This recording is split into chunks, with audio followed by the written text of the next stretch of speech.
Hello साथीहरू, तपाईहरु सबैजनालाई नमस्कार अनि स्वागत छ मेरो च्यानलमा। आज म तपाईहरुलाई एसआईपी म्युचुअल फन्डको अकाउन्ट कसरी खोल्ने अनि त्यसको लागि के डकुमेन्ट्सहरु चाहिन्छ, कुन अकाउन्टहरु खोल्न सक्नुहुन्छ अनि कुन बैंकबाट तपाईले एसआईपी गर्न सक्नुहुन्छ भन्ने बारेमा भिडियो बनाउन गइरहेको छु। अन्तिमसम्म हेरिदिनु होला।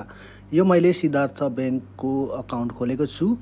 एसआईपी अकाउन्ट र आफ्नो बैंक अकाउन्टमा फरक हुन्छ। मैले चाहिँ सिद्धार्थ बैंकबाट एसआईपी अकाउन्ट खोलेको हुनाले मैले सिद्धार्थ बैंकमा आएर लगइन गरेको छु।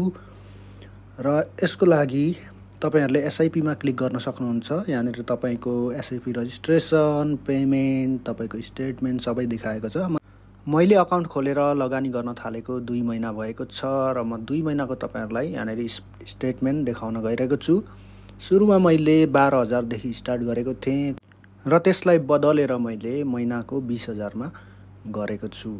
यहाँनिर देख्न सक्नुहुन्छ सुरुमा 12,000 अनि त्यसपछि 20,000 को ट्रान्ज्याक्सन भएको यहाँनिर स्टेटमेन्टमा देखाएको छ। अब म तपाईहरुलाई एसआईपी के हो र कसरी यो चाहिँ तपाईहरुले नाफा कमाउन सक्नुहुन्छ, धेरै वर्षको लागि लगानी गर्दाखेरि भनेर क्याल्कुलेटरमा देखाउन गइरहेको छु।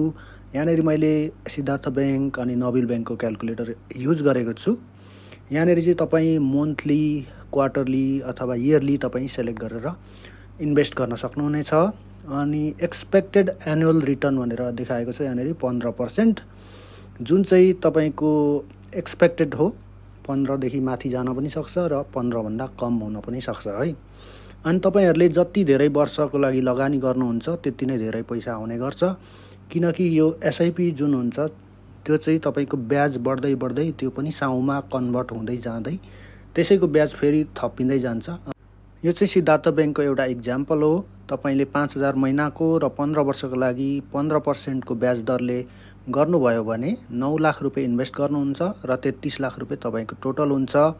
त्यसैगरी यसलाई 3,000 गरेर चेन्ज गर्नुभयो भने यहाँनिर देखाएको छ 5,40,000 इन्भेस्ट र 20,30,000 रुपैयाँ तपाईको टोटल हुन्छ। यो चाहिँ एक्जाम्पल हो सिद्धार्थ बैंकको। सबै बैंकहरुको सेम एक्जाम्पल नै रहेको हुन्छ नेपालमा। अब म तपाईहरुलाई देखाउने छु यो वर्षलाई चाहिँ घटाएर, जुन चाहिँ 15 वर्ष भनेको धेरै लामो भयो। यदि तपाई 15 वर्षलाई घटाएर 5 वर्ष मात्रै गर्नुभयो भने पनि तपाईको कति चाहिँ फरक आउँदो रहेछ यहाँनिर तपाई क्याल्कुलेटरमा देख्न सक्नुहुन्छ। त्यही भएर यसलाई चाहिँ एसआईपी भनेको पावर अफ कम्पाउन्डिङ पनि भनेर भनिन्छ, किनकि त्यसको जति चाहिँ तपाईको साउ इन्भेस्ट हुँदै जान्छ त्यसको ब्याज प्राप्त गर्दै जानुहुन्छ, त्यो पनि साउमा कन्भर्ट हुँदै जाँदै त्यसैको ब्याज बढ्दै बढ्दै साउ पनि बढ्दै, त्यही भएर चाहिँ धेरै हुन गएको हो। यसमा मैले नोबेल बैंकको क्याल्कुलेटरमा देखाएको छु। यो पनि त्यस्तै हो, सेम पाराले नै तपाईको रिटर्न क्याल्कुलेट गरेर देखाउने गर्छ। यहाँ पनि तपाईहरु क्याल्कुलेट गरेर आफूले कति इन्भेस्ट गर्न चाहनुहुन्छ, 1000 देखि माथि, त्यही अनुसारले कति वर्षको लागि इन्भेस्ट गर्न चाहनुहुन्छ त्यो सबै यहाँनिर क्याल्कुलेट गर्न सक्नुहुन्छ। अब हामी SIP mutual fund account open गर्दा चाहिने डकुमेन्ट्स र चाहिने अकाउन्टहरुको बारेमा कुरा गर्नेछौं। तपाईलाई एसआईपी अकाउन्ट ओपन गर्दाखेरि तपाईको एउटा बैंक अकाउन्ट हुनुपर्छ अनि त्यसपछि एउटा डिमाट अकाउन्ट हुनुपर्छ। डिमाट अकाउन्ट खोल्नको लागि तपाईसँग एउटा बैंक अकाउन्ट अनिवार्य रूपमा हुनुपर्ने हुन्छ। यदि तपाईसँग छैन, युए भन्दा बाहिर बस्नुहुन्छ भने यही च्यानलमा मेरो सबैभन्दा सुरुको भिडियो हेर्न सक्नुहुन्छ। त्यो भिडियोमा मैले तपाईलाई बताएको छु कसरी नेपाल भन्दा बाहिरबाट नेपालको बैंक अकाउन्ट अनलाइन खोल्ने भनेर। र यो डिमाटको अकाउन्ट खोल्ने लिंक म तपाईलाई यो भिडियोको डिस्क्रिप्सनमा हाल्दिन्छु र यो लिंकमा गएर जे कुरा तपाईलाई मागेको छ यहाँनिर फिल गरेर फोन नम्बर, इमेल, नाम सबै फिल गरेर तपाई रजिस्टर गर्नुहोस्।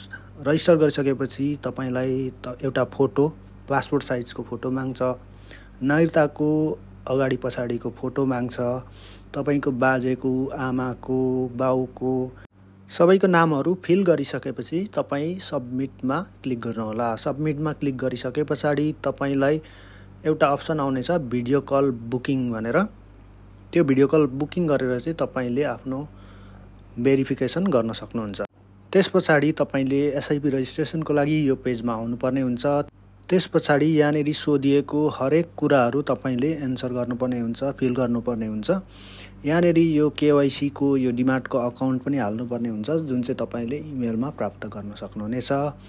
यहाँनिर त्यो जुन चाहिँ संस्थाबाट तपाईँले भेरिफाई गर्नुभएको थियो डिमार्टको अकाउन्ट, त्यहीको नाम हालेर यहाँनिर बिओआइडी जुन चाहिँ तपाईँको 16 डिजिटको एउटा नम्बर प्राप्त गर्नुहुन्छ, त्यसको लास्टको 8वटा डिजिटलाई चाहिँ बिओआइडी भन्छ। यहाँनिर हाल्नुपर्ने हुन्छ तपाईँले तपाईँको नम्बर, तपाईँको कन्ट्याक्ट नम्बर, नागरिकताको दुईतिरकै फोटो हाल्नुपर्ने हुन्छ। अनि त्यस पछाडि डिमार्ट कन्फर्मेसन भनेर भनेको छ, त्यहाँ चाहिँ तपाईँले डिमार्टबाट केवाइसीबाट जुन चाहिँ इमेल रिसिभ गर्नुभएको छ त्यो इमेलको स्क्रिनसट हाल्नुहोला। त्यस पछाडि तपाईँले मन्थली कति इन्भेस्ट गर्न चाहनुहुन्छ, अनि तपाईँको ब्याङ्क अकाउन्ट, तपाईँको इमेल, अनि इमेलको ओटिपी पनि हाल्नुपर्ने हुन्छ। अनि त्यस पछाडि यो चाहिँ सिद्धार्थ ब्याङ्कको हो। सिद्धार्थ ब्याङ्कमा पनि तपाईँले सेम प्रोसेस फलो गर्नुहोला, सबै कुरा सेम नै हुन्छ। अनि यसमा केवाइसी कुन चाहिँबाट भेरिफिकेसन गर्नुभएको थियो त्यो कन्ट्याक्ट नम्बर, कति तपाईँ मन्थली इन्भेस्ट गर्न चाहनुहुन्छ, अनि तपाईँको ब्याङ्क नम्बर, अनि तपाईँको नागरिकताको फोटोहरू, तपाईँको डिमार्ट भेरिफिकेसन जुन चाहिँ इमेलको स्क्रिनसट, अनि त्यस पछाडि प्रोसिड गरेर चाहिँ तपाईँले पेमेन्ट गर्नुहोस्। पेमेन्ट गरिसके पछाडि तपाईँलाई एउटा इमेल आउँछ तपाईँको युजर नेम अनि पासवर्डको साथमा, अनि तपाईँले नयाँ पासवर्ड क्रिएट गर्नुपर्ने हुन्छ। यति नै हो। अनि त्यस पछाडि प्रोसिड गरेर पेमेन्ट गरिदिनुहोस्। त्यति मात्र हो, धेरै नै सिम्पल रहेको छ।